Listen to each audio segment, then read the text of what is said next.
Hi, everybody, and welcome to SPSM 4.0. Hello. We made it. We did it. Thank you, everybody, for hanging in there.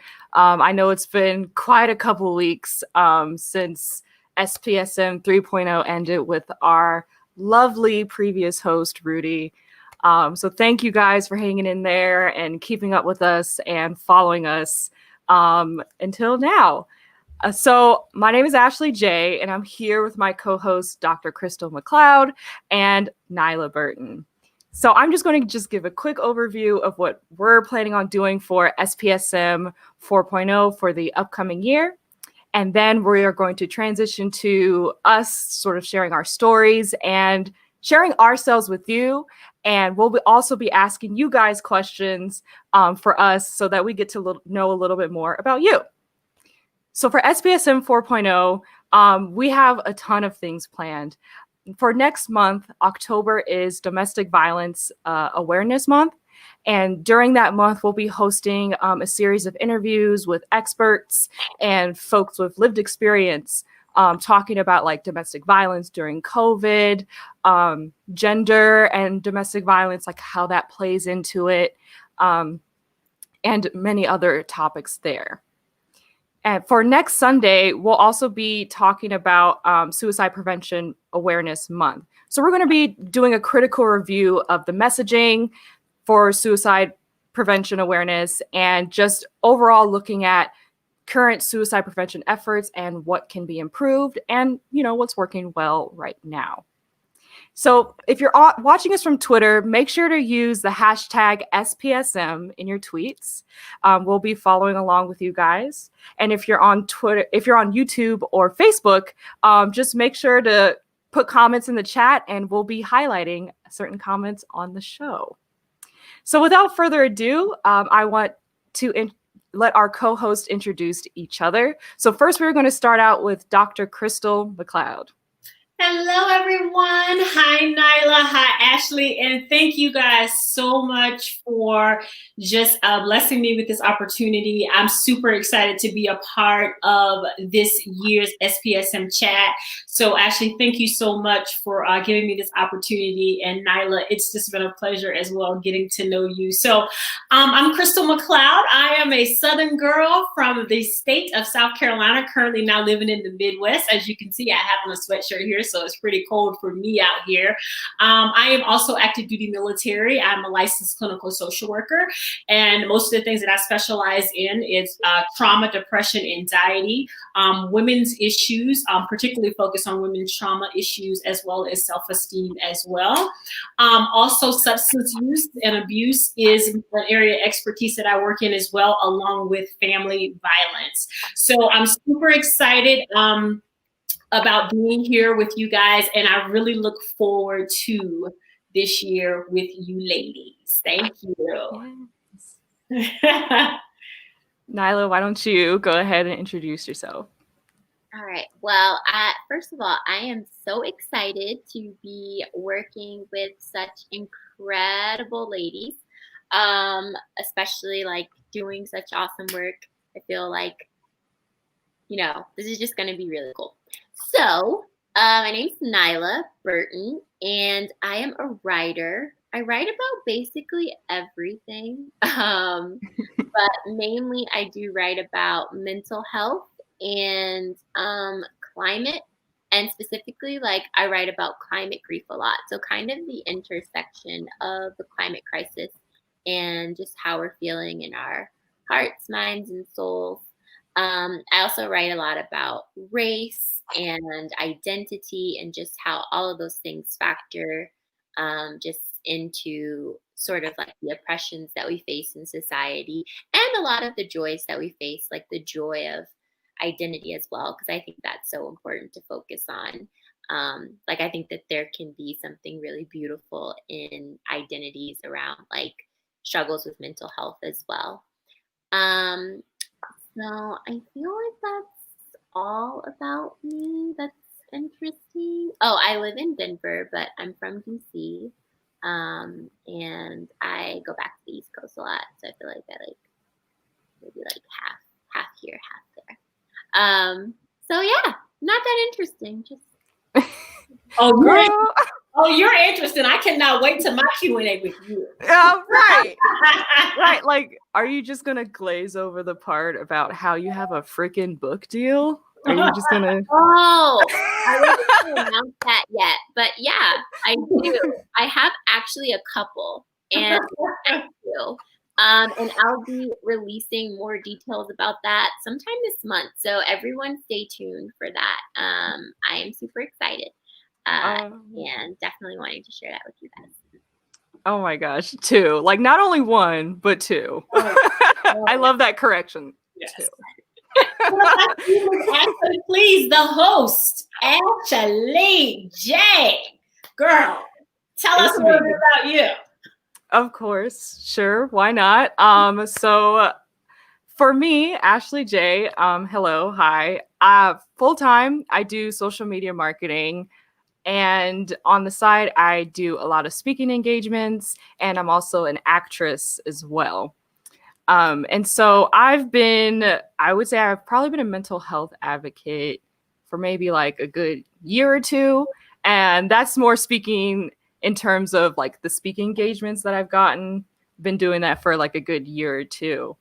And for me, I have a lived experience. So I'm diagnosed with borderline personality disorder, depression, and PTSD. Rudy so wonderfully handed the show off to me. I'm honestly like so honored, and I feel really blessed to be hosting this along with Dr. Crystal McLeod and Nylah. So I'm really excited for you guys to see what we have planned upcoming, and honestly, I can't wait. It's going to be super exciting. Yes. And now, why don't we get into interviewing ourselves and just like showing the audience like who we are and like what we're about, huh? Let's do it. And for those of you watching, please comment, like, share, and if you're watching us on Twitter, make sure to use the hashtag SPSM. Tweet us. We'll be responding, we'll be retweeting. And if you have any questions for us, honestly, tweet us with your questions, comment with questions. We'll also be answering those as well as the stream goes on. So, Dr. Crystal, why don't you start us off with some questions? So I have a few questions for my lovely co-host here. And I first want to start with Nylah, because Nylah was so modest when we originally started. And a part of this time today is for you guys to get to know us, so that when we're talking to you over the next couple of weeks, you kind of know the vibe of who you're talking to. So I want Nylah, Miss Modest Nylah, to tell me a little bit about Essence, Vogue, British Vogue, by Shondaland, The Nation, NY Mag.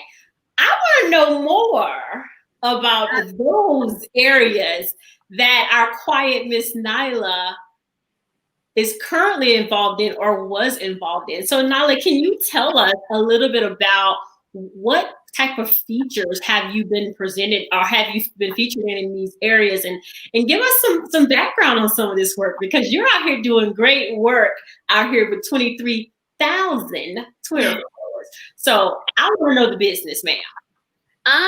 Okay. I don't really, wow, that's like, how do I explain? For me, like, I've always wanted to be a writer, like, since I was a little kid. Like, part of it is that there are very few things that I'm good at besides writing. So, you know, when I left college, I got a job actually as a sexual assault prevention specialist, which basically meant that I was like going into schools and teaching workshops to kids from like elementary age to high school, also to colleges, about like how to prevent sexual assault from happening in their communities, which had a lot to do with mental health as well. And then, so just basically, to be quite frank, that job didn't pay enough.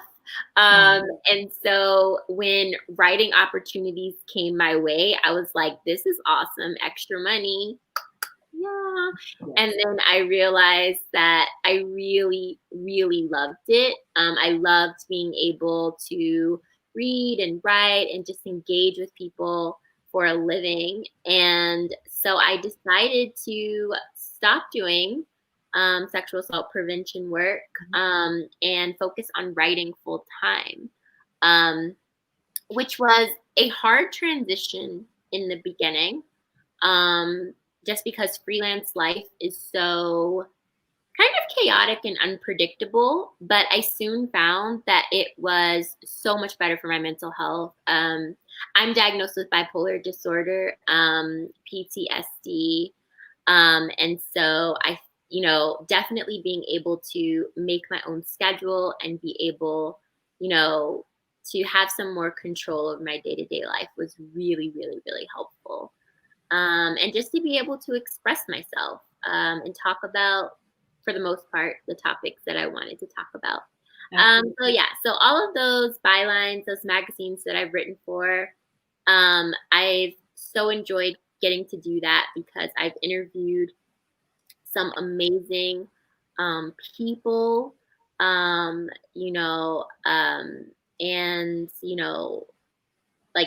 politicians and writers and just all of these people who have these wonderful life experiences. And I've gotten to research really exciting topics, like, around the time that there were wildfires all over Australia, I was able to talk to Aboriginal communities, for people from Aboriginal communities, and just sort of get a glimpse into how beautiful their relationship to the land was, and just to tie that into climate grief. It was a sad subject, but it was really amazing to get to just report on all of these really important issues with all of these people who are doing amazing work.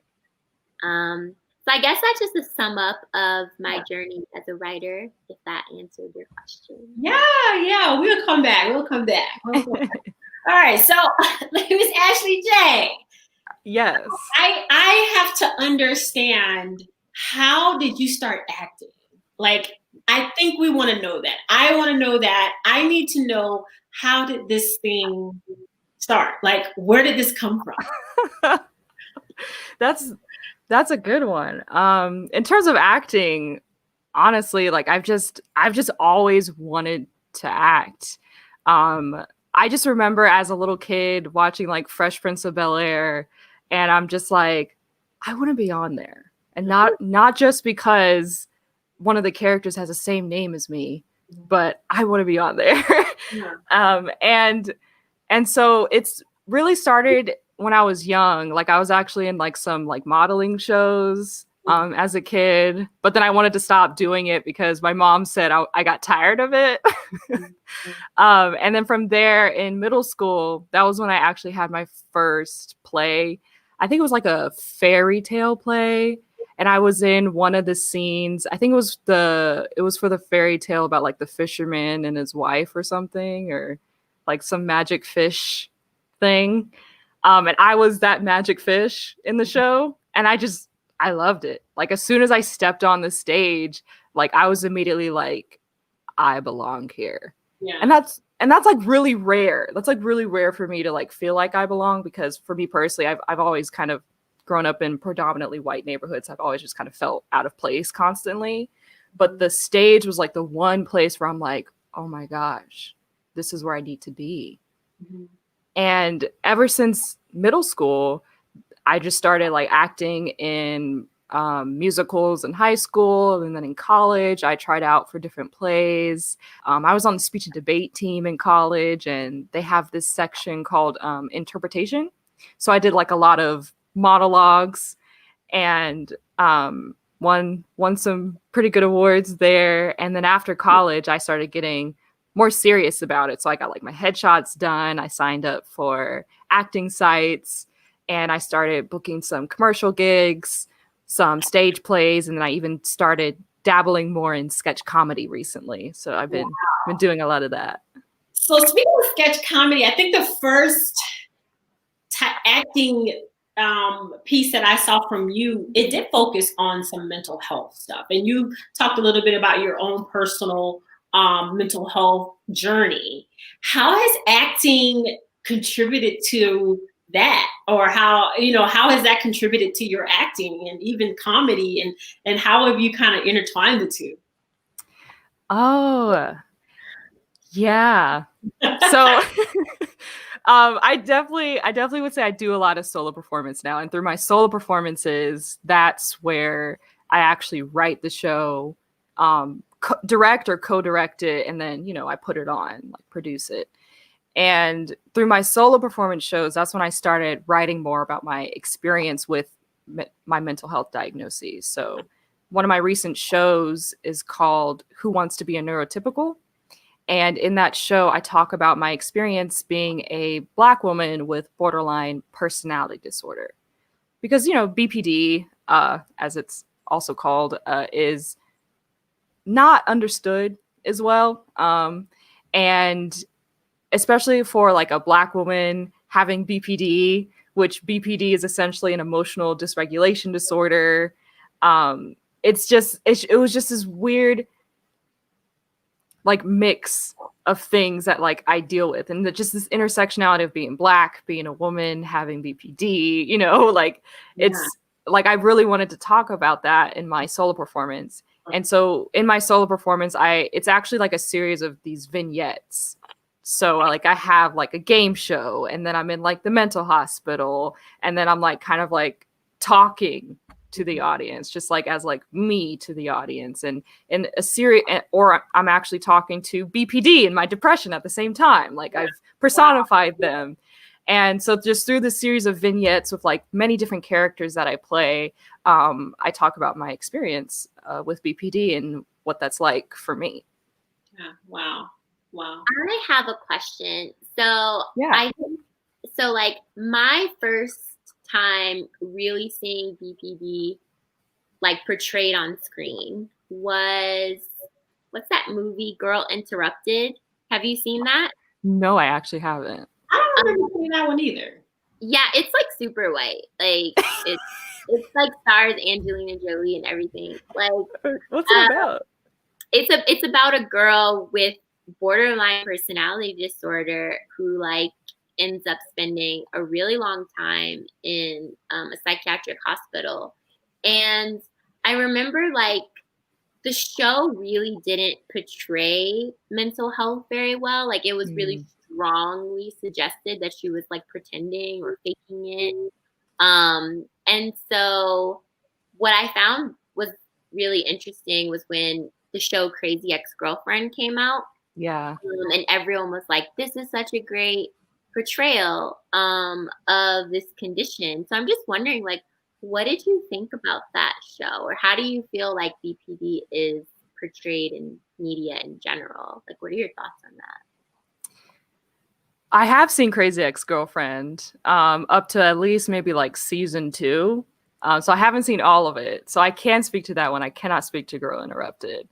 But I would know that for BPD in general, we're definitely sort of villainized. Like that character that has BPD is villainized because, I mean, if you just do a simple Google of borderline personality disorder, like Google will fill in like, how do you avoid someone with borderline personality disorder? Like, how do you know? Like, or why does my partner with BPD manipulate me? Like, we're seen as manipulators, attention seekers. Like, we're not really seen as the human with complex emotions, as we are.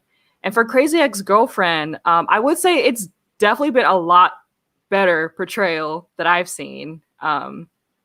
And like, I really love how she, I forget her name. It's like Rachel something, I think. Rachel Bloom is the actress. Yes, Rachel Bloom. Like, I really love how she incorporates musical theater into it. Because for me personally, I really like musical theater. So I was like, okay, I can get with this. And then at the same time, I was like, you know what? I do be kind of thinking in songs sometimes. So I was like, you know what? I kind of do. That's not to say everybody with BPD does, but I just really like how she presents it in such like a normal way. You know, it's not like there's like these like red lights around this person and they're like always in these like dark clothes, or they're always just like mean all the time. I'm like, no, like, you know, Rachel Bloom's character, I think it's Rebecca, is just a normal human being, where like there's different times throughout the season, in certain episodes, where she just has this like impulsive like she has like these impulsive behaviors. Like, have you guys seen the show at all? No, I haven't. Yeah. So I guess I have to put them on my list too. Okay. Just like I had to learn about sloths. So I have to put these on my right. well, I don't want to. I don't think it'll spoil anything if I say it. I don't think it'll spoil like a big thing. Mm-hmm. But I remember in one of the episodes, she went on a date with one of the guys. Like she was on a date, and then while she was on that date, she like abandoned the date and had like sex with another dude. And I was just like, that's like that happens. But like I'm just so glad it wasn't like presented in like such like an over dramatic like way. I'm like, yeah, like that happens. Like that's kind of what we do sometimes. So I thought Crazy Ex-Girlfriend was pretty good, and them using comedy and musical theater, because musical theater can already be exaggerated, so like presenting it in this way sort of normalizes the behavior in the show, which I thought was pretty well done. Okay. Yeah, I always feel like mental health is kind of a hit or miss in media, like the way that it's presented, and it's often presented like really bad. I'm spending a lot of time watching like shows about mental health. I was watching Ratchet, which is like super that just came out. It's so sensationalized, and it's like I don't like this. But then some things, like it's good that they're really portraying like how, you know, mental hospitals were really like torture chambers back then, and still are in a lot of places. And I can totally agree with that. I feel as a clinical therapist, mental health can definitely be misrepresented in the media.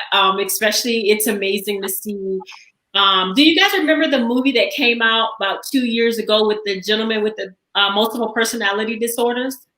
Yes. Oh my gosh, I refused to watch it. I was like, my whole team and I actually went to see that. Right? What y'all think? And it was really interesting to see how, you know, as we sat and said, this is really just not how it would ever be, right? So sometimes as a mental health therapist, I am disappointed about how mental health is portrayed in the media. Sometimes I feel like mental health is portrayed in a very negative place in the media, when we need to really work on normalizing mental health in the media.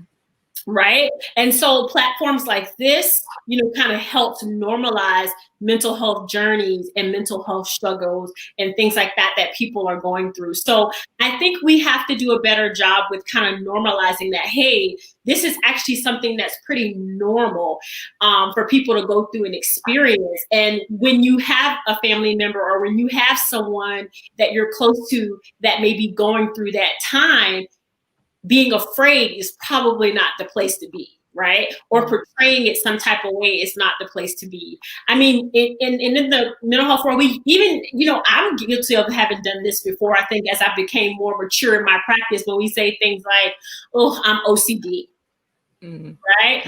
Or, you know, oh, she's acting bipolar. Yeah. Right? Oh, she's borderline. Right? Yeah. So even in some of those verbiages, I think that we have to be really careful with that, because we actually have people that struggle in those areas. And I guarantee you the way we're loose with it and our language with it is probably not how they're experiencing, or how someone who actually has that is experiencing that type of stuff. So I do agree with you definitely on that one, Nylah, about how we portray mental health in the media. We need to do a better job of normalizing that in the media. Hopefully Ashley will keep acting, and we'll get to like see her in a TV show one day doing it. Oh, thank you. I really appreciate that. Honestly, I've been wanting to like write something like a show, whether it be like a comedy or drama, just about just a Black woman with, you know, mental health diagnoses. Like I've always wanted to do that. That's the other part. Like when it does get, like on the rare occasion that it does get into media and it's a good portrayal, it is never Black people ever. Mm-hmm. Like I literally can't think of one example. Can you guys? I can't. No, actually, typically when yes, I agree 100%. I think that's another problem with representation, right? We are not represented a lot in areas that we may see as more severely mental health areas in the media, right? And I think that's one thing culturally that may force us to struggle a little bit with not feeling comfortable talking about it. Just like Ashley stated, hey, being a Black woman with borderline personality disorder, I didn't know how to feel about that, or I didn't know how it would be received about that, because Black women are not portrayed in mainstream media as having those issues, right? And so it is very difficult for a Black woman to come forth and say, hey, I struggle with this, right? Because that's not something that we see very commonly. Mm-hmm. Yeah. They've been doing a better job of like showing us like, you know, dealing with like the mental health, like from a specific trauma. Like I May Destroy You is a pretty good example of that. So they've been doing better on that. But like, I really love that you pointed out, Crystal, that like, they're not really covering severe mental illnesses, right? Like chronic mental illness, things that are extremely stigmatized. Like, I mean, are we ever going to get a good portrayal of a Black woman with schizophrenia? Probably not. Like, probably not. Like, let's just be real. So, I don't know. I hope it changes. So, I do have another question for you ladies, if we don't have an audience at all. I want to know what brought you ladies to this space. What made you decide? I mean, Ashley comes from a marketing side of the house. Nylah, you come from a writing side of the house. Like, how did you come into the mental health space? Now, I know what brought me here, right? What brought me to that, right? But how did you guys come into this space, and what made you motivated, and the advocacy that you guys do, and how serious you take this space? How did that even happen? You want to go first, Nylah? Okay. Oh my gosh, such a long journey. So I think one thing that's important to know about me is I've actually been mentally ill like kind of my whole life. I was diagnosed with PTSD at 6, but I'm sure that I was exhibiting symptoms of something before that, which actually isn't as uncommon as it sounds. There are lots of children all over who are struggling with lots of stuff. Bipolar disorder can happen for children, PTSD, depression, things like that. But I think that I've never really known any other kind of life. So I think that it's kind of impossible for me to talk about my life experiences without talking about mental illness. And I also come from a family where mental illness is pretty prevalent. And I think just as I grew older, and when I was diagnosed with bipolar disorder in college, I just started kind of wondering about like the relationship to environment and genes and mental health. And I also started writing a lot about it because it was just a way, just the same as I had done as a child, where I read and wrote as like an imaginative way of kind of like dealing with what I was feeling. Kind of like what you were talking about, Ashley, where you were like, you really appreciated the musical theater part. Like writing was that for me. Like it was a creative and imaginative way for me to process what I was feeling. And so in college, I was writing and I wasn't really showing people. And, you know, but it was a way to just sort of go through that. And then I think when I started my writing career, I actually wasn't writing about mental health. I wrote like a few pieces, but I really kind of moved towards writing about race. And then I got a job at Bustle, and it was for like the health and lifestyle section. And so I had to write about mental health a lot, but not really severe mental health issues. And I also really didn't want people to know that I had been diagnosed with bipolar. And I also at this time was like, which is a symptom of bipolar disorder, if people don't know that, where you kind of like convince yourself that you don't have it. It's actually really shitty because it's like, so a symptom of this illness is me saying I don't have this illness. That's terrible. But it like keeps you from getting, help, because the literal symptom is you're like, I am not bipolar. That's not me. So one, I was dealing with denial, and two, I didn't really want anyone to know that I had been diagnosed with it. And so I really only publicly said that I was struggling with depression, anxiety, and PTSD. And I think that this is kind of a sidebar, but one thing that I later became really passionate about was really talking about severe mental health, because I feel like we have normalized talking about depression and anxiety. We have normalized burnout. Like people no longer feel, I don't even want to say the same amount of shame. There really isn't that much shame at all with people saying, I am anxious, I am depressed, I am sad, I am really, burnt out at work to the point where it's just breaking me down. Like there really isn't shame attached to that anymore. I think that, we keep saying, let's normalize it. Let's normalize it. It is normalized. I know that sounds pretty harsh, but it is. It really is. I mean, take the pandemic, for instance. All over Twitter, people are comfortable sharing how anxious they are right now, how depressed they are right now, how sad they are right now. What isn't normalized is things like bipolar, is things like borderline personality disorder. It is things like schizophrenia. So basically, how I moved from talking about mental health in these very like general terms that most people could identify with to getting way more serious is I had a suicide attempt. It was not my first. It was my like fifth or sixth. Because I've also been suicidal since I was 11. And this time it was pretty public because I had reached out online for help.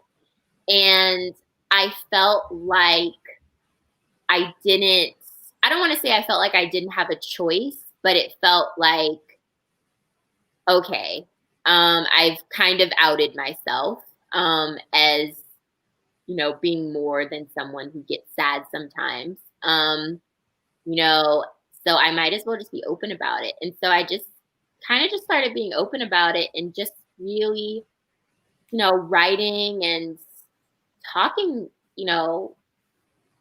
about what it's like to sometimes hear voices when you're manic. And I think that was very hard. Like when you have people who are going to judge you, who are going to call you crazy, who are going to call you dangerous even, because that's another thing that I really struggle with, is that a lot of the symptoms of our illnesses are perceived as inherently dangerous.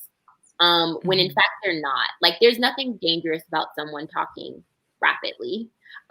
There's nothing really dangerous about someone really hearing voices, but those are things that people have been conditioned to be scared of. So anyway, that's kind of how I got here to this point. It was a long journey, definitely something I've been dealing with my whole entire life, but I'm really glad to be in a space now where I don't really give a shit about like talking about my mental health, like, publicly, because it's like, it brings me more fulfillment to be honest than it does for me to be like, I have anxiety, and not be like, no, I have panic attacks 3 times a day. And that's good for me. Like that's like a, but Yeah. But also, like, to be clear, I'm like on meds now. And so my life is completely different. That's not the same for everyone. Like before when I was on meds, this is actually the first time I'm on meds that it actually worked. Hallelujah. But, you know, sometimes it takes a really long time for people to get to that point, which is another reason why I also speak out a lot about people kind of demonizing people for having trouble with their mental health. Like, oh, you need to seek therapy. You need to get medication. You need to do this. It's like people don't understand that sometimes that stuff just doesn't work for people. Sometimes it takes a really long time. We talk a lot about people getting therapy. Sometimes low cost therapy doesn't work because it's actually really shitty because people, their schedules are overloaded. They don't have enough time to, you know, pay attention to each individual client. A lot of people who can afford to be a low cost to no cost therapist are white. And so they may not be able to identify with your experiences. I know here in Denver, when I was working at a nonprofit, I was like, I want to get therapy. And I reached out to the place because I was working at a nonprofit. So I reached out to a place that had affordable rates. Everyone there was white. And I just felt like, how can I talk to you about people who call me the N-word in my mentions? Like how, like, it was just such a disconnect. So anyway, that was very rambling, but just, that's kind of just like an overview of like the things specifically within the space that I've been super interested in tackling and talking about. So yeah, I'm gonna pop out of the screen and grab my charger for a second. Okay. And also when Nylah discussed like, hey, you know, the therapy doesn't necessarily work for everyone at that time. As a therapist, I will say therapy does not work for everybody, right? Therapy is not necessarily the only way, right, that people can deal with their journey and deal with the bump in the roads in their journey.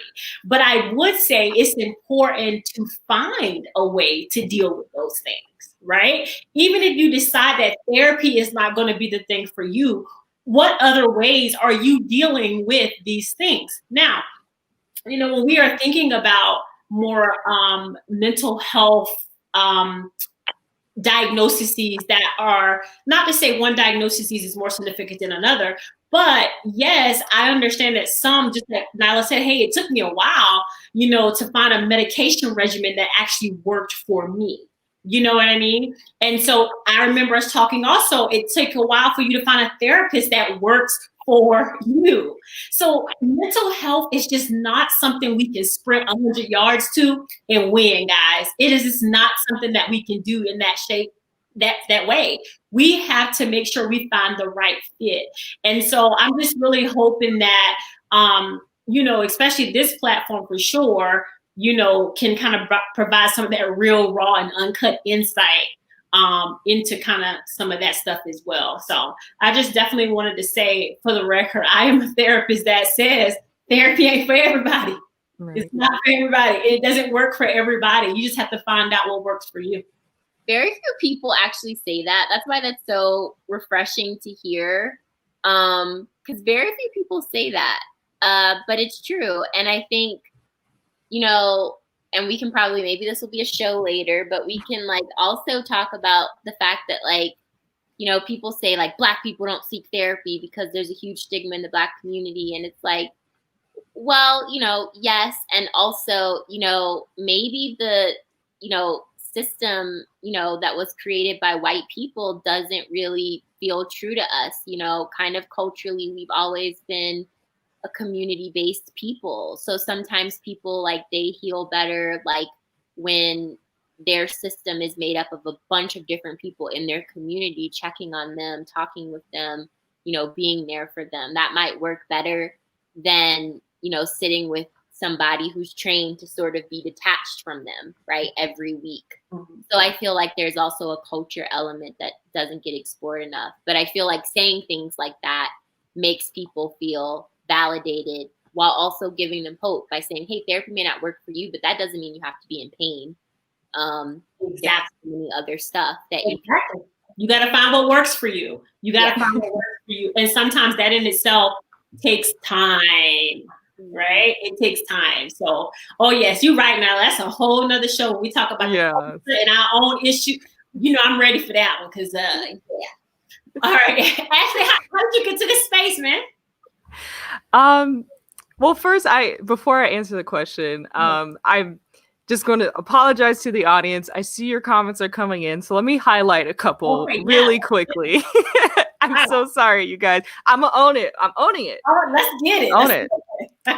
So we had like a couple come in like through Facebook, like from Isabel Garcia. Yes, blackity black representation. Thank you. And then we did get a question from YouTube. Is there anywhere online we can find these works? I think this was related to when I was talking about my solo performances, and Nylah, I think when you were talking about some articles that you've written in the past. Oh, okay. You want to go first? Yeah, sure. Sure. So for me, you can actually watch my solo performance, Who Wants to Be a Neurotypical, on YouTube. If you just search my name, Ashley Jaye, you should see like a cute little black face, and just tap that right there. And it's one of the highlighted videos there. You can watch it through YouTube. Or if you follow me on Twitter, it's actually my pinned tweet. So you can watch it in there. Nylah, how can people find your works? So the best way to find my work is to I am like, I should get a website, but like I'm working on it.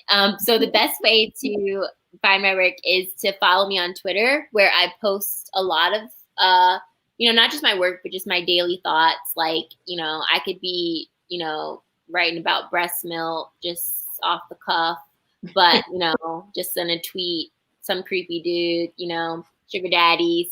But I do actually post like serious work on there too. It's kind of like weird because it's like, I'll be talking about something that's like probably wildly inappropriate. And then I'll be like, here's my interview with Congresswoman Ilhan Omar, where we talked about the Black maternal reality. Yes.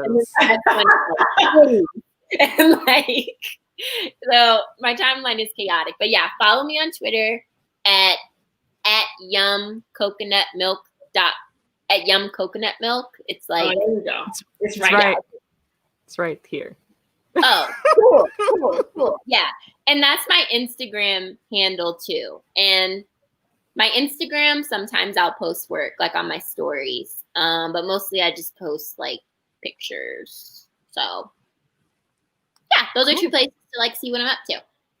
Dope. And let's look at one more comment from Facebook.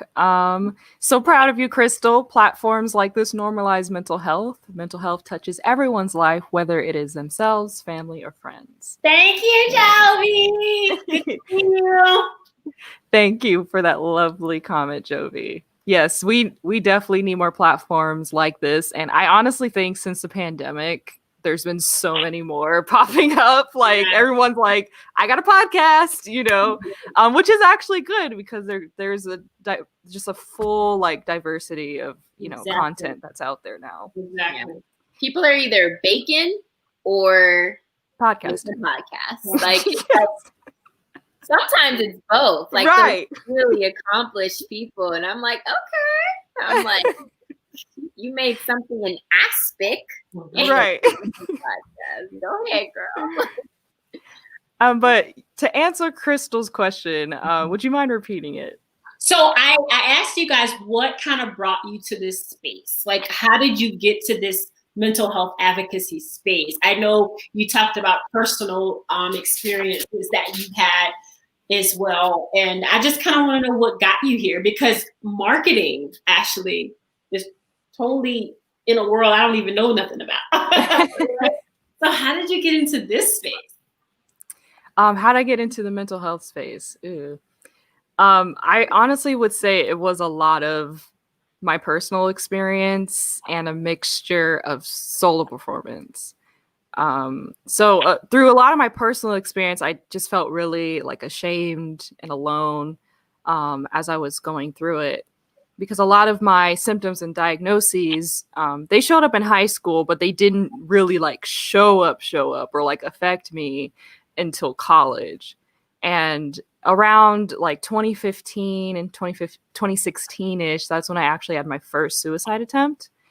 And that was also when I got my diagnosis of depression. So that was my first diagnosis. And then about 2 years later in 2018, after I was hospitalized for another suicide attempt, and at that time it was about my third, I shortly after that hospitalization, I got the diagnosis of borderline personality disorder. It was I had to kind of pull some teeth to get that diagnosis, to be honest, because like the doctors were like, you seem like too nice to have BPD. And I was like, okay. And so I got BPD in the diagnosis in 2018. And then this year, I actually got the official diagnosis of PTSD. And I'm like, this all makes sense for me. Like, it's just all encompassing. Like, all of my diagnoses have been separated. So, like, 2 years apart from each other, honestly. And so I would say back in about 2018, maybe it might have been like 2018. That's when I started getting into the solo performance scene, because one of my speech and debate coaches, she did a class in San Francisco. Shout out to Martha Reinberg. She did a class with Martha Reinberg called Solo Performance Workshop. And I went to watch her solo performance.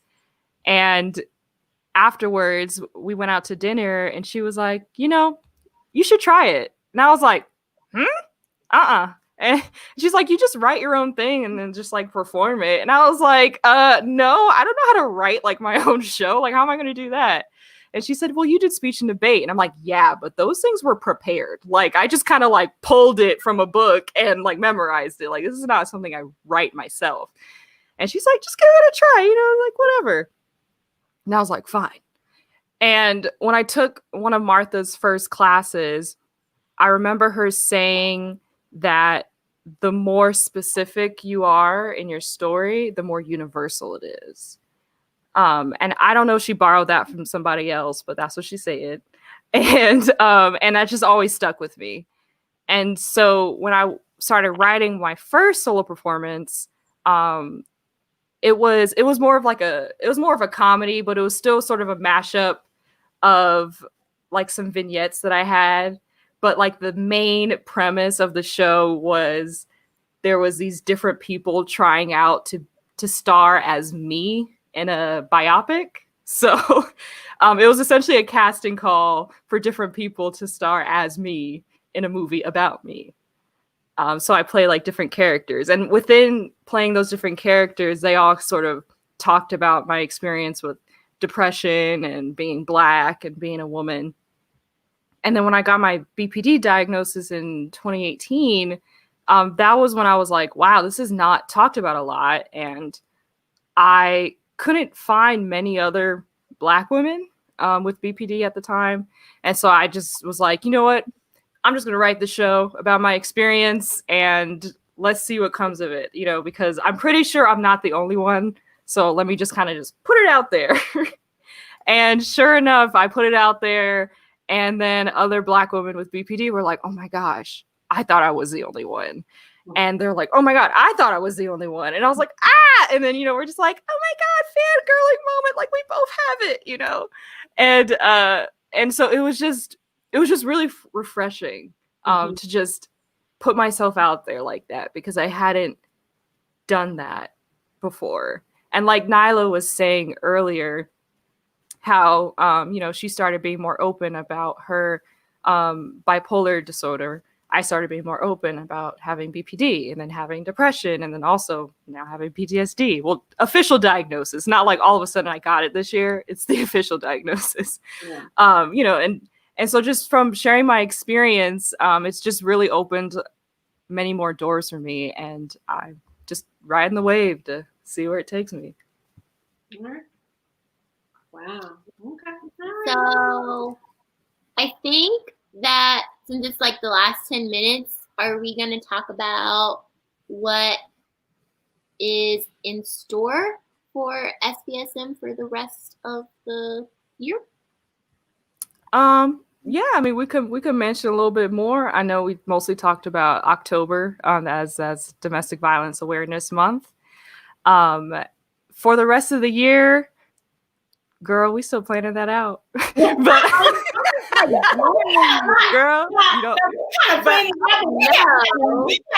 we've gotten a lot. So I will say this: I am super excited about even just our planning sessions. I think we've at least planned out the things we want to do over the next 6 months, and now we're just working our guests and all of those people. But I am just excited about the diversity of people and topics that you are going to be bringing to this platform. I started watching SPSM when I had to get a Twitter in 2018 for class, right? And then I became aware of this platform then. And then when Rudy was like, yeah, it's a wrap. And I'm like, what? And I saw you guys going back and forth about, yeah, who's going to be the next host? Oh my God. And then it ended up being you. And then when you DM'd me and say, hey, would you be interested in joining me and Nylah? And I'm just really excited. At least for me, one thing I want to bring to this platform is just honest, transparent conversations and guests and experience and live experiences for people who are experiencing things in the mental health realm. And just keep in mind that mental health is not just, like we said, anxiety or depression. It can be substance use. It can be domestic violence, right? It could be sexual assault. It could be so many things outside of just the big word of mental health. So I'm just excited about all the variety that we've already discussed about what we're going to bring to the year. And of course, you know, what you're going to get from me, you're going to get honesty, you're going to get transparency, right? A lot of times I tell folks, I'm not your traditional therapist now, so don't get your feelings hurt, okay? So I'm super excited just about hearing about other people's experiences and the guests that you're going to be bringing to the platform. And so I'm ready for that. And then I'm super excited. So we do got some plans, you know, we got at least the next few months planned out, girl. That's true. More than anything, I'm just really excited to talk about mental health with like 2 other Black women every Sunday. Like, when do you get to do that? Because like, I love everybody. Like, don't get me wrong. Like, you know, I feel like it's like, you know, I love talking about mental health with everybody. But like, sometimes you be talking about something, some white person be talking, and you're like, that ain't what's happening right now. Like, why are you even talking about that? Yes. Like, why? Like, and it's like, it's really cool to just be able to talk about these specific issues with people who also understand that other side of our identity. And even when people are not Black, I feel like understanding specifically like what other communities go through, because the face of mental illness is a white face. That has just been what we've seen. Interestingly enough, I just want to point out, and maybe we can discuss this in another show, there have been so many shows with Black women therapists now. And I find that interesting. I have a lot of thoughts about that. But generally, like, the face of mental illness and mental health treatment is white. That's not only what we see in media, but that's who we see with the loudest voices speaking out. And, you know, just recently we've had a lot more Black people coming, you know, forward and really like sharing their stories and stuff. And so I'm just really excited to talk to people who get it. Not just what I'm experiencing or have experienced like mentally, but also just like culturally, and that feeling of that added layer of race, ethnicity, that really complicates a lot of the issues that we're talking about. Like, for one thing I always talk about is like, when you see those movies about bipolar white girls and like they are having like a manic episode in the middle of the street, and like they're just, you know, and I'm like, I'd probably die. Like, I would be shot by like the police. So I don't identify with that, honestly, because, and, you know, and people, it's funny because like I've been to doctors who are like, you're the clearest case of bipolar disorder I've ever seen. And I'm like, I don't know if I should feel special or not. But there are also things that white people say are part of their experience that are not part of my experience. There are certain ways that even in my illness, even when my brain is in that state, it knows not to do certain things because of my experience and not to act certain ways.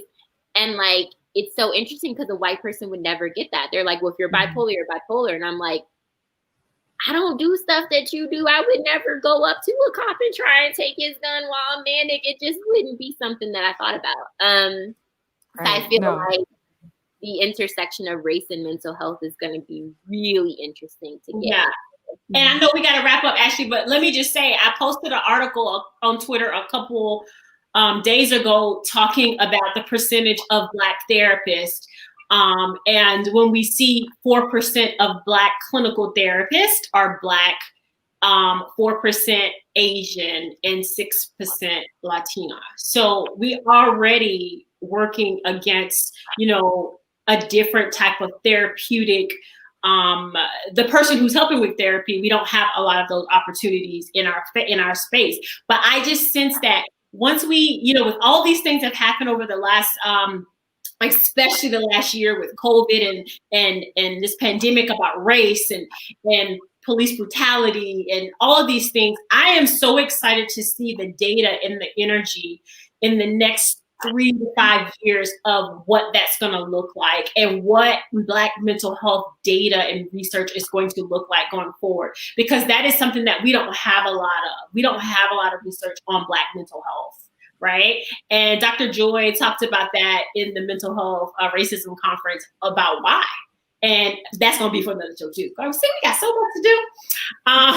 So, we don't have a lot of representation in our community to foster that comfortability to seek mental health. So it is definitely common that more therapists are white, are white. So that's pretty common. So I'm gonna be quiet on that because I know we got a little bit and we got to let Ashley wrap it up. Well, we did have a comment come in related to our question of like, what topics are you interested in hearing about on SPSM? So we got one from Toes84. So before the election, I'd be interested to hear you all address the election's impact on suicide and mental health. Oh, now that's a biggie one. I won't get in all that. I know, like, yeah. Toes. That's my ministry. Hey, I mean, it's an honest question. No, it's a good question, but I was like, oh, I don't want them coming after me. I think that's something we can definitely talk about amongst the three of us and see who would be great to bring into that conversation with us and talk. That's a great question. That was amazing. So make sure we actually, is there a way to hold these questions in, like where we can store them somewhere? I mean, I can copy and paste. Yeah. I know how to do that. Yeah. Because I think that's a good one. That's a really good one. I would love to. I think the visceral reaction to it proves that it's a good one. Because I was yes. like, oh, hell no. Yeah, I was like, I keep my politics and suicidality separate. But you know what? I think one thing that the approach to take with something like that is looking at the impact, right, of where we are politically in the United States and how that's impacting people of color. We can take, taking it from that perspective, because I think it is impacting everybody. But I think politics does impact all of us differently. I do. And I think that's a great topic. And we should brainstorm that one because we can really get some good out of that one. All right. Thank you for that one. We are going to get back with you on that one. I hope I said your name right. Toes84. All right. Okay, so we'll definitely keep that topic in mind, put it on our roster. But it's 3:00 now, y'all. Well, 3:00 here in Pacific time, 4:00 for my folks over there in Mountain time, and 5:00 or 6:00 for those on Eastern time. Yeah. Had to math for a little Yeah. bit. And well, so thank you so much for tuning in today, guys. Don't forget to follow SPSM on Twitter, Facebook, and subscribe to us on YouTube. Don't forget to tell your friends, family members, your dogs, your cats, lizards. Tell everybody. Tell everybody about it. Make sure you tell them what we're going to be doing next week so they can remember. Right. So up next week, we will be having a critical review of modern day suicide prevention efforts, as well as just taking a look at the messaging from Suicide Prevention Month from this past month, because September is Suicide Prevention Awareness Month. So we'll be taking a look at that with a panel of guests that you will soon hear about it on social media. And you're going to love them. Yes. So we're super excited to talk about that. So, yay. All right. Well, thanks, everybody, and we'll see you next Sunday. Bye.